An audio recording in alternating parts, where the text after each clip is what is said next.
Welcome back sa Free Thinking Pinoy Channel. Ang Australia ay tahanan ng mga naggagandahan at nagkikita na hayop sa balat ng lupa. Ang hindi nyo alam, ang Australia ay naging tahanan din ng ilan sa pinakamakamandag na ahas sa buong mundo.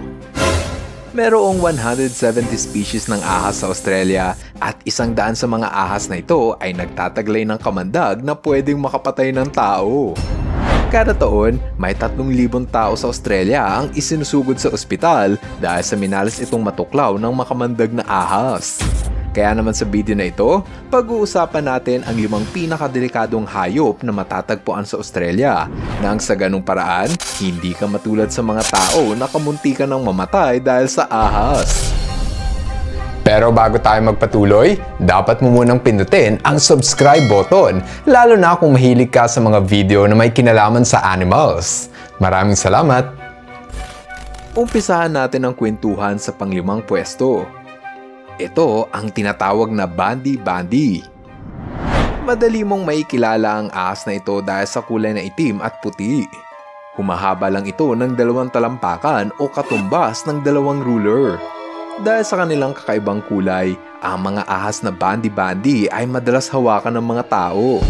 Itinataas nito ang kanilang katawan bilang babala na huwag mo silang hahawakan. Dapat lang na huwag mo itong hawakan dahil isa ito sa pinakamakamandag na ahas ng Australia. Ang mga ahas na Bandi-Bandi ay nagtataglay ng kamandag na tinatawag na neurotoxin. Kapag ang kamandag na neurotoxin ay nakapasok sa utak ng tao, magsisimula itong kumalat at sirain ang utak. Maliit lamang itong ahas ngunit hindi ito mag-aalinlangan na manuklaw kung may tao na manggugulo sa kanya. Kaya naman mas mabuti kung hayaan mo na lamang itong mamuhay sa gubat kesa gambalain mo ito. Pang-4 sa listahan ay ang ahas na red-bellied black snake. Tinawag itong red-bellied dahil sa katawan nito na kulay itim, samantala ang parting tiyan nito ay kulay pula. Malaki itong ahas na kayang humaba ng 6 na talampakan. Kakaiba ang mga red-bellied black snake dahil hindi ito masyadong agresibo, hindi gaya ng ibang ahas. Madalas pa nga itong hinahawakan ng eksperto sa ahas. Pero sa tuwing sila ay nagagalit, handa itong manuklaw. Ginagawa nilang flat o yung parang nakapipi ang kanilang leeg para magmistula silang nakakatakot gaya ng cobra. Ang mga red-bellied black snake ay nagtataglay ng myotoxin. Ibig sabihin, sinisira nito ang muscle ng kanilang biktima. Ang mga tao na minsan ang natuklaw ng ahas na ito ay nagpamalas ng pamamaga at pagkabulok ng bahagi na apektado ng kamandag. Hanggang ngayon, wala pang tao ang naitalang namatay sa tuklaw ng ahas na ito, kaya naman pang-4 lamang sila sa ating listahan ng delikadong ahas ng Australia. Pangatlo sa ating listahan ay isa sa pinaka-agresibong ahas. Ito ang tiger snake. Tinawag itong tiger dahil meron itong stripe sa bandang tagiliran na parang katulad sa tigre. Kasing bangis din ng tigre ang mga ahas na ito. Sa katunayan nga, ito ang pangalawa sa may pinakamataas na kaso ng snakebite sa Australia. Ang tuklaw nito ay nagtataglay ng parehong myotoxin at neurotoxin. Ilan sa mga simptomas ng tuklaw nito ay ang pananakit ng paa at leeg, hirap sa paghinga at paralysis. Kaya naman kapag natuklaw ka nito, siguradong ospital ang bagsak mo. Pinapayuhan ng mga tao na huwag hawakan ng ahas na ito at mas mabuti kung tumawag ng snake expert upang hulihin ito. Number 2 sa ating listahan ay ang eastern brown snake. Agresibo itong ahas at hindi rin mag-aalinlangang manuklaw kung may lalapit sa kanya na tao. Sa tuwing umaatake, ipinoporma nito ang kanilang katawan sa korte na letrang S. Maikli ang pasensya nito sa mga tao at ayaw nila nang hinahawakan sila.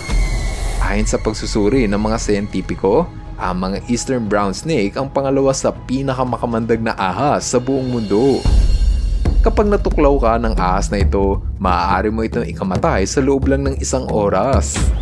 Dahil sa bangis ng eastern brown snake, ito ang pangunahing ahas na pumapatay ng maraming tao sa bansang Australia. Nagtataglay ito ng neurotoxin na maaaring magdulot ng paralysis at pamumuo ng dugo sa utak ng kanilang biktima. Sa kasamaang palad, ang mga eastern brown snake ay madalas na pumapasok sa bakuran at bahay ng mga tao, kaya napapadalas ang engkwentro ng mga tao at ng ahas na ito. Ang numero 1 sa ating listahan ng makamandag na ahas ng Australia ay ang inland taipan. Mabilis mong makikilala ang ahas na ito dahil sa maitim nitong ulo. Ayon sa pagsusuri ng mga siyentipiko, ang ahas na ito ang nagtataglay ng pinakamalakas na kamandag sa lahat ng mga ahas sa buong mundo. Ang kamandag ng inland taipan ay nagtataglay ng iba't ibang uri ng venom na kayang makapatay ng tao sa loob lang ng 45 minuto. Kapag natuklaw ka nito, siguradong ospital ang bagsak mo. Mabuti na lang at ang ahas na ito ay makikita lamang sa kalagitnaan ng disyerto kung saan malayo ito sa mga tao.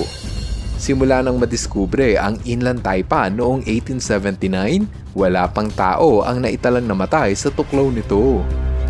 Ang mga tao kasing natutuklaw ng inland taipan ay agad na naisusugod sa ospital at nabibigyan ng anti-venom. Kahit maganda ang lugar na Australia, mapapalitan ito ng takot dahil sa dami ng makamandag na ahas. Sa kabutihang palad, kakaunting tao lamang ang namamatay sa Australia dahil sa tuklaw ng ahas. Kada taon, 1 o 2 katao lang ang namamatay sa Australia dahil sa snake bite. Yan ay dahil sa magandang pamamalakad ng kanilang gobyerno upang magbigay ng anti-venom. Kapag may tao sa Australia ang natuklaw ng ahas, agad nila itong nabibigyan ng anti-venom. Kung sa Pilipinas ito mangyari, pahirapan ang pagbibigay ng anti-venom. Bihira lang kasi magkaroon ng stock ng anti-venom sa mga ospital at sobrang mahal pa ng anti-venom, kaya maraming tao ang mas pinipili na lang ang pumunta sa albularyo. Hindi kaya sa Australia na libre lang ang anti-venom sa mga pasyente. O diba? Dito mo makikita na mas asensado ang Australia sa pagbibigay ng serbisyo. Hindi hamak na mas marami ang makamandag na ahas sa Australia kaysa sa Pilipinas. Pero mas marami ang Pinoy na namamatay sa tuklaw ng ahas kaysa sa mga Australiano. Patunay lang ito na may kakulangan ang ating gobyerno upang protektahan ang buhay ng parehong ahas at ng mga tao. Ikaw, gusto mo rin bang pumunta ng Australia upang makakita ng mga wild animals? Anong hayop sa Australia ang gusto mong makita? Ako kasi, gusto ko makakita ng mga kangaroo. I-comment mo na yun sa ibaba ng video nang mabasa namin ang napili mong hayop. Ngayon, andito na tayo sa ating shoutout portion. Hello kay Jade at Jenna. Hello rin kay Mayen Romero Abad. What's up kay Tanaga Jr. Judski. Shoutout kay Zian S. Lugo. Makmak at Mikey Lumaban. Ma'am Estrella Balang at sa kanyang mga apo na sina Charlie Clavis at Gabriel Balang. Sa pamilya Ocate, Candelario, Pedroso at Gallardo family. At sa apo ni Ma'am Gina Del Rosario Cabasbas. Maraming salamat sa inyong panunood. Now see you guys in my next video.